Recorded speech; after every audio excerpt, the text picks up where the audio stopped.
So today I want to apply some of the themes we've discussed in chaos mathematics and apply them to the Christian concept of omniscience. So omniscient means all-knowing.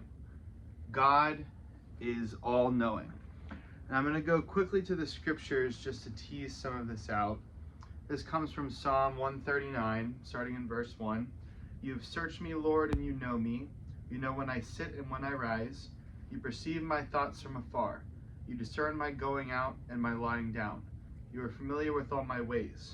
Before a word is on my tongue, you, Lord, know it completely. You hem me in behind and before, and lay your hand upon me. Now I want to go to Isaiah chapter 46, starting in verse 9. Remember the former things, those of long ago. I am God, and there is no other. I am God, and there is none like me. I make known the end from the beginning, from ancient times, what is still to come. Oh, God is all-knowing. It's often said, what was and is to come. So he knows what was and is to come. So if you imagine the world's oceans, all the miles of coastline that we have, God knows every wave that's going to crash and every pattern it's going to make on the sand. We talked about this in another video, that chaos mathematicians love waves, because when a wave crashes, it creates such a unique, splendid form that is the mathematical expression of factors in the ocean miles away that come to a perfect point of expression in this wave. Oh, now let's add something else to the discussion. What was, what is to come, and what could be. As we discuss in our video about the fish that turns left instead of turning right, and this creates a remarkably different wave. That fish in its turn disrupts water molecules and creates a transfer of energy that cascades through the ocean and ultimately results in a completely different wave than what would have otherwise transpired if that fish hadn't turned.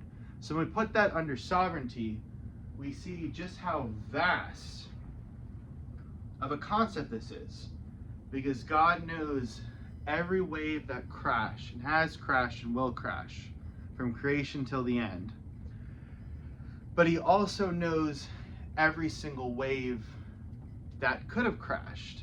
And then we go back to sensitivity to initial conditions, because these small conditions miles offshore can cause lawfully, functionally infinite different waves at every point on every shore in every second, all day, all night, and forever. So now we've taken omniscience and we've expanded it to include hypothetical, what could have happened. That is now all foreknown on omniscience. And I think this creates a very interesting photo or concept.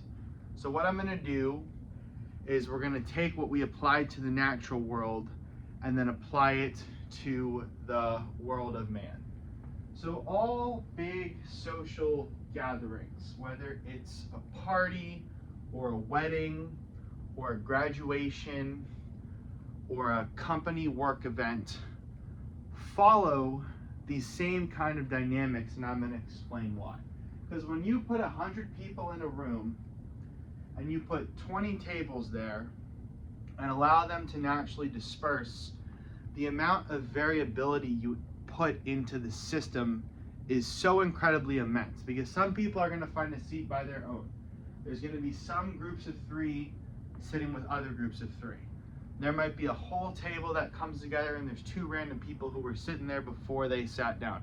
There's going to be people who come in late and will find whichever seat that they can so they don't miss the event. And then at these tables, based off of those group dynamics, based off of those individual dynamics, the conversation that's going to unfold is going to be so highly variable, because you're talking about, let's say, 8 people, different minds, different backgrounds, all coming together to create some kind of conversation that in a group is so incredibly volatile, because some people like to talk more, some people hold their cards, some feel awkward, some might get a couple of drinks in them and then speak more boldly than they would have otherwise. And we see that the sheer amount of infinite possibilities of that 100 people entering that conference, or whatever example you want to pick, the sheer amount of possibilities is immeasurable. There could be practically infinite different conversations, because if only one guy had chose to sit someone else, that puts a different person at that table, and then that creates an entirely new conversation. And there's floating variables too, because let's say you have to go up to get to the salad bar. Now you're talking about people from all over the event going up at different times, getting in a different order in line, and having a forced proximity to someone who didn't otherwise sit at the table with them. And then you go on and on and on, and you can play this out and really come up with your own hypotheticals as to just how many potential iterations can emerge from this one isolated event where 100 people get together and sit at 40 tables. And this is in every wedding you go to, at every corporate function you go to, at every frat party you go to. At no matter what group event you're entering, there's almost as many hypothetical, exact transpired transcript ways that this event could transpire as there are potential waves that could crash onto the ocean. And God knows, God has the foreknowledge, what was and is to come, and what could have been then, what could have been today, and what might be tomorrow. It's a complete picture of omniscience. And this goes back to the concept of the fish, the concept of a divine nudge. So let me give you an example. Let's say I go to this function. For whatever reason, I don't go to too many functions, but let's say for sake of argument, this time I do. And I end up sitting beside someone, we're back to back, and just based off the volume of the room, I happen to overhear their discussion. I am currently a financial aid officer. So what if somebody who knows the dean of a seminary in my area mentions to their friend that they're looking for a new financial aid officer? And I happen to overhear this, and all of a sudden now I'm motivated to try and speak to this individual, to try and learn more, maybe see if I can put my hat in the ring. And that transpires. And that transpires lawfully. That transpires providentially. When you go back and look at the dynamics of the vast ways that this event could have theoretically transpired, all it would take would be a slight alteration in the initial conditions that would make it possible that I would be sitting where I was so that I could hear this. Let's say I was going to sit at a different table, but it filled up at the last second with 2 groups of 3.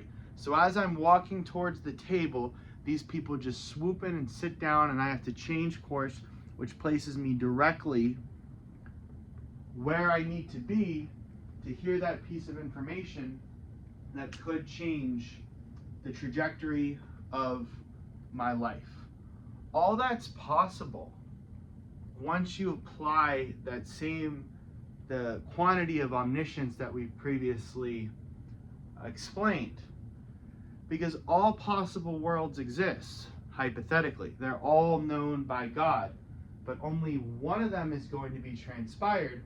And if it is his will that I overhear this knowledge about how there's an opening in the same department at the seminary that I work at a secular school, all God has to do to accomplish me hearing this information isn't a strict determinism answer where everything is perfectly directed, every human being's actions. It's not an episodic intervention where I just become miraculously convinced that I must sit here for reasons I cannot explain. All it takes is that divine nudge, that small change in sensitivity to initial conditions, that same fish turning left instead of right. That's all it takes.